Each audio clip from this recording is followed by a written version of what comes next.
E agora nós voltamos a falar sobre a prisão do presidente Temer e vamos conversar com o repórter Mauro Talhaferri, que explica os detalhes do inquérito que sustentaram os pedidos de prisão realizados hoje. Oi, Mauro, boa noite. A gente acompanhou uma longa coletiva aí da Polícia Federal, dos procuradores envolvidos nessa investigação, nesse pedido de prisão.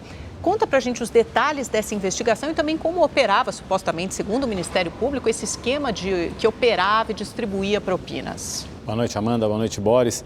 Boa noite a você de casa. O esquema é complicado, mas a gente montou aqui um quadro para você entender. Primeiro, a gente tem que lembrar que essa operação de descontaminação, ela tem como base a delação do José Antunes Sobrinho, que é dono da empreiteira Engevix, e trata de obras na usina de Angra 3. Vamos dar uma olhadinha aqui na arte que a gente preparou para explicar como os procuradores justificam a prisão do ex-presidente Temer. Dizem eles o seguinte: o marechal Otton Pinheiro da Silva foi presidente da Eletronuclear por indicação do ex-presidente Temer. Para fazer obras na usina de Angra 3, a Eletronuclear contratou as empresas AF Consult e que aqui no Brasil tem uma participação da Argeplan. De quem é a Argeplan? É do coronel João Batista Lima Filho, que, segundo os procuradores, é uma espécie de testa de ferro, uma espécie de operador financeiro do ex-presidente Temer. Muito bem, nem a Argeplan, nem a AF Consult tinham capacidade técnica para realizar essas obras. Então, o que elas fizeram? Elas subcontrataram a empreiteira Engevix. Só que ali, no decorrer das obras, o coronel Lima teria pedido à Engevix uma contrapartida por essa contratação de cerca de R$1.100.000. A Engevix pagou essa propina por meio de um outro artifício financeiro. Como foi feito esse pagamento, segundo o Ministério Público e a Polícia Federal, tá bom? Esse pagamento teria sido feito pela empresa Alume Publicidade. Essa empresa é vinculada a José Antunes Sobrinho, dono da Engevix. Essa empresa teria feito um contrato fictício com a PDA Projetos. De quem é a PDA Projetos? Do coronel Lima. E aí, como é que esse dinheiro, essa propina, chega até o ex-presidente Temer, segundo os investigadores e o Ministério Público? A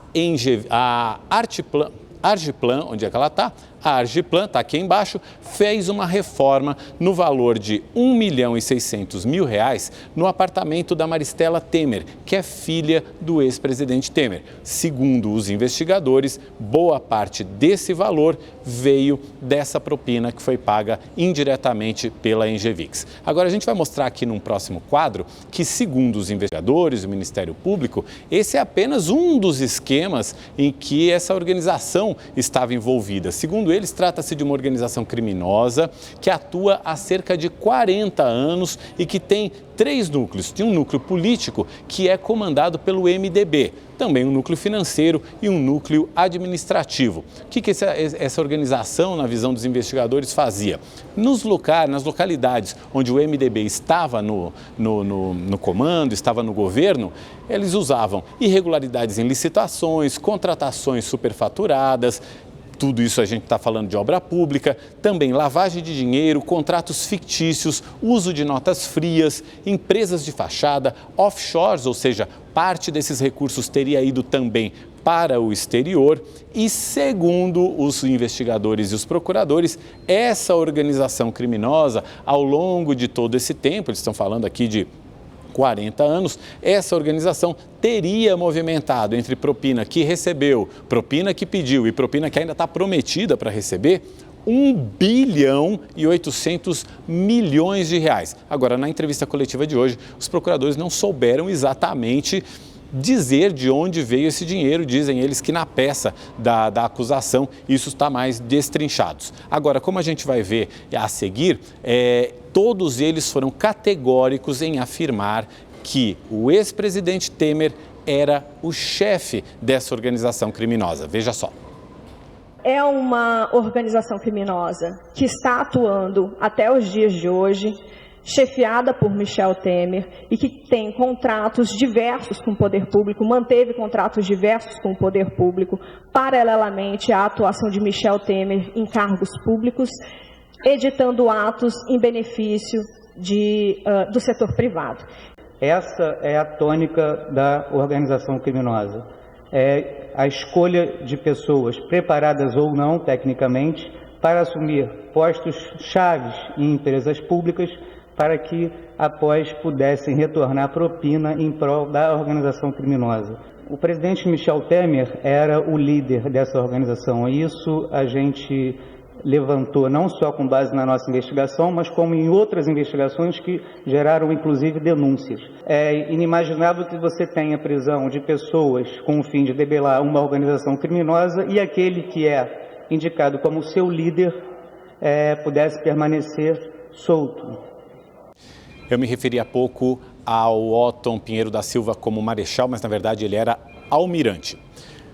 Motivos que os procuradores deram para as prisões de hoje: garantia da ordem pública, cumprimento da lei penal. Eles inclusive querem que parte desses recursos que foram desviados sejam restituídos aos cofres públicos e evitar destruição de provas. Eles falaram que documentos estão sendo forjados, outros documentos foram destruídos, que existe combinação de versões e depoimentos entre os envolvidos e até monitoramento de agentes da Polícia Federal.